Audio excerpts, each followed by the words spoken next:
Hatchet, Chapter 1.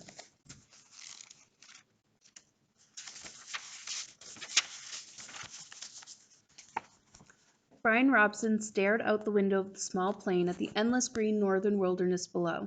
It was a small plane, a Cessna 406, a bush plane, and the engine was so loud, so roaring and consuming and loud, that it ruined any chance for conversation. Not that he had much to say. He was 13 and the only passenger on the plane was a pilot named, what was it, Jim or Jake or something, who was in his mid-40s and who had been silent as he worked to prepare for takeoff. In fact, since Brian had come to the small airport in Hampton, New York to meet the plane, driven by his mother, the pilot had only spoken 5 words to him. Get in the co-pilot's seat. Which Brian had done. They had taken off and that was the last of the conversation. There had been the initial excitement, of course. He had never flown in a single-engine plane before, and to be sitting in the co-pilot seat with all the controls right there in front of him, all the instruments in his face on his plane clawed for altitude, jerking and sliding on the wind currents as the pilot took off, had been interesting and exciting. But in 5 minutes they had leveled off at 6,000 feet and headed northeast. From then on the pilot had been silent, staring out the front, and the drone of the engine had been all that was left. The drone in the sea of green trees lay before the plane's nose and flowed to the horizon, spread with lakes, swamps, and wandering streams and rivers. Now Brian sat, looking out the window with the roar thundering through his ears, and tried to catalogue what had led up to his taking this flight. The thinking started. Always it started with a single word: divorce. It was an ugly word, he thought, a tearing, ugly word that meant fights and yelling. Lawyers. God, he thought, how he hated lawyers who sat with their comfortable smiles and tried to explain to him in legal terms how all that he lived in was coming apart, and the breaking and shattering of all the solid things, his home, his life, all the solid things. Divorce. A breaking word, an ugly, breaking word. Divorce. Secrets. No, not secrets so much as just the secret. What he knew and had not told anybody. What he knew about his mother that had caused the divorce. What he knew, the secret. Divorce. The secret. Brian felt his eyes beginning to burn and knew there would be tears. He had cried for a time, but that was gone now. He didn't cry now. Instead, his eyes burned and tears came, the seeping tears that burned, but he didn't cry. He wiped his eyes with a finger and looked at the pilot out of the corner of his eye to make sure he hadn't noticed the burning and tears. The pilot sat large, his hands lightly on the wheel, feet on the rudder pedals. He seemed more a machine than a man, an extension of the plane. On the dashboard in front of him, Brian saw the dials, switches, meters, knobs, levers, cranks, lights, handles that were wiggling and flickering, all indicating nothing that he understood, and the pilot seemed the same way, part of the plane, not human. When he saw Brian look at him, the pilot seemed to open up a bit, and he smiled. Ever fly in the co-pilot seat before? He leaned over and lifted the headset off his right ear and put it on his temple, yelling to overcome the sound of the engine. Brian shook his head. He had never been in any kind of plane, never seen the cockpit of a plane except in films or television. It was loud and confusing. First time. It's not as complicated as it looks. Good plane like this almost flies itself. The pilot shrugged. Makes my job easy. He took Brian's left arm. Here, put your hands on the controls, your feet in the rudder pedals, and I'll show you what I mean. Brian shook his head. I'd better not. Sure, try it. Brian reached out and took the wheel in a grip so tight his knuckles were white. He pushed his feet down on the pedals. The plane slewed suddenly to the right. Not so hard. Take her light. Take her light. Brian eased off, relaxed his grip. The burning in his eyes was forgotten momentarily as the vibration of the plane caught through the wheel and the pedals. It seemed almost alive. See? The pilot let go of the wheel, raised his hands in the air, and took his feet off the pedals to show Brian he was actually flying the plane alone. Simple. Now turn the wheel a little to the right and push on the right rudder pedal a small amount. Brian turned the wheel slightly and the plane immediately banked to the right, and when he pressed on the rudder pedal, the nose slid across the horizon to the right. He left off the pressure and straightened the wheel, and the plane rightened itself. Now you can turn. Bring your back to the left a little. Brian turned the wheel left, pushed on the left pedal, and the plane came back around. It's easy, he smiled. At least this part. The pilot nodded. All of flying is easy. Just takes learning. Like everything else. Like everything else. He took the controls back, then reached up and rutted his left shoulder. Aches and pains. Must be getting old. Brian let go of the controls and moved his feet away from the pedals as the pilot put his hands on the wheel. Thank you. But the pilot had put his headset back on, and the gratitude was lost in the engine noise, and things went back to Brian looking out the window at the ocean of trees and lakes. The burning eyes did not come back, but memories did, came flooding in. The words, always the words. Divorce. The secrets. Fights. Split. The big split. Brian's father did not understand as Brian did. Knew only that Brian's mother wanted to break the marriage apart. The split had come and then the divorce, all so fast, and the court had left him with his mother except for the summers, and what the judge called visitation rights. So formal. Brian hated judges as he hated lawyers. Judges that leaned over the bench and asked Brian if he understood where he was going to live and why. Judges with the caring look that meant nothing as lawyers said legal phrases that meant nothing. In the summer, Brian would live with his father. In the school year with his mother. That's what the judge said after looking at papers on his desk and listening to the lawyers talk.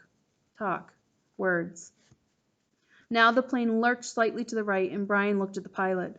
He was rubbing his shoulder again, and there was the sudden smell of body gas in the plane.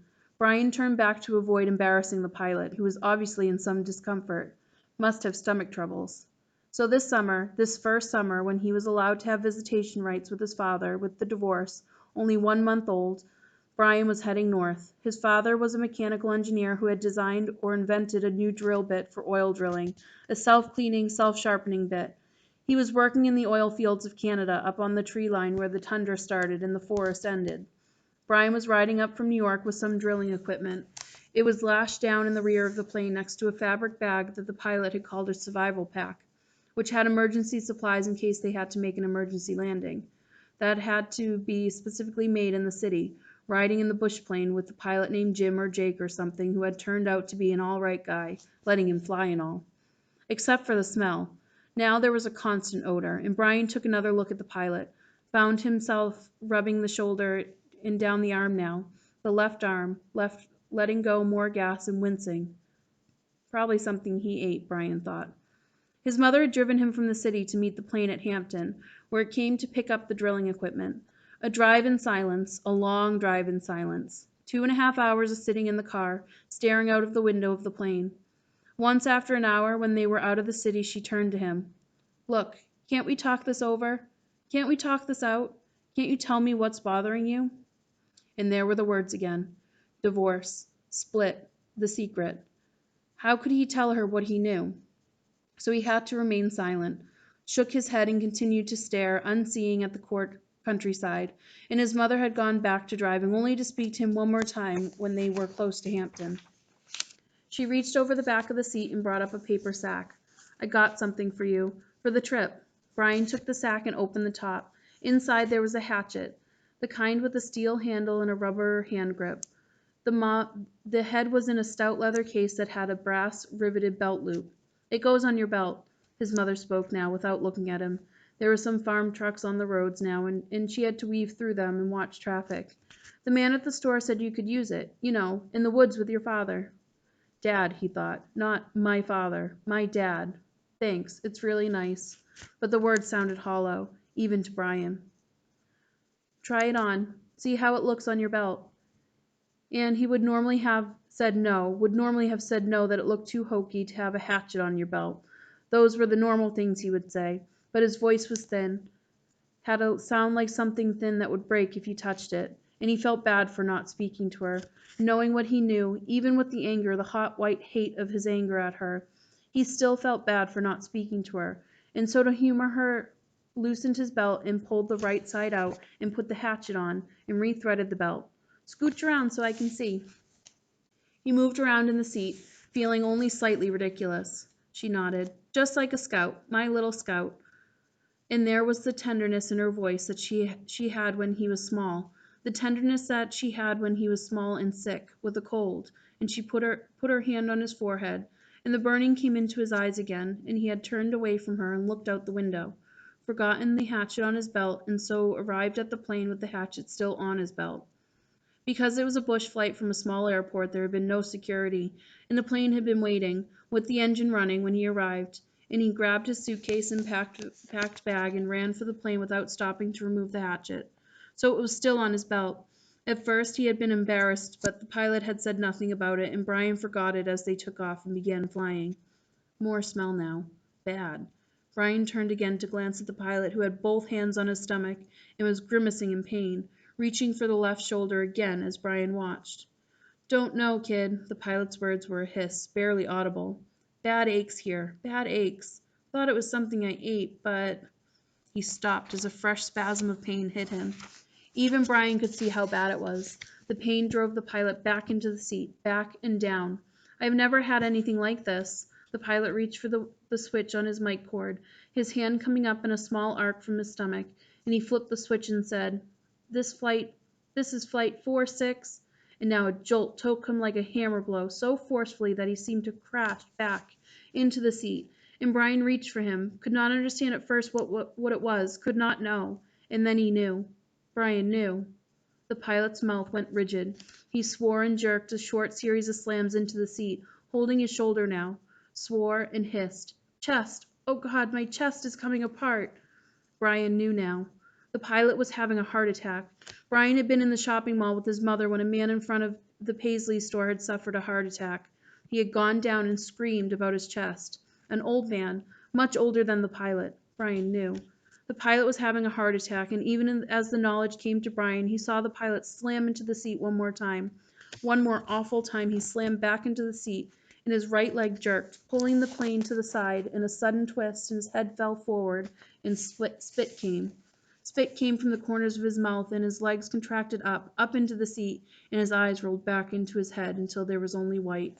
Only white for his eyes. The smell became worse, filled the cockpit, and all of it so fast, so incredibly fast that Brian's mind could not take it in at first, could only see it in stages. The pilot had been talking just a moment ago, complaining of the pain. He had been talking. Then the jolts had come. The jolts that took the pilot back had come, and now Brian sat there with a strange feeling of silence and the thrumming roar of the engine. A strange feeling of silence and being alone. Brian was stopped. He was stopped. Inside he was stopped. He could not think past what he saw, what he felt. All was stopped. The very core of him, the very center of Brian Robson, was stopped and stricken with a white flash of horror, a terror so intense that breathing, his thinking, and nearly his heart had stopped. Stopped. Seconds passed, seconds that became all of his life, and he began to know what he was seeing, began to understand what he saw, and that was worse. So much worse that he wanted to make his mind freeze again. It was sitting in a bush plane, he was sitting in a bush plane, roaring 7,000 feet above the northern wilderness, with a pilot who had suffered a massive heart attack, and who was either dead or in something close to a coma. He was alone. In the roaring plane with no pilot, he was alone. Alone. Okay, that was chapter 1. I will read chapter 2 for you the next time.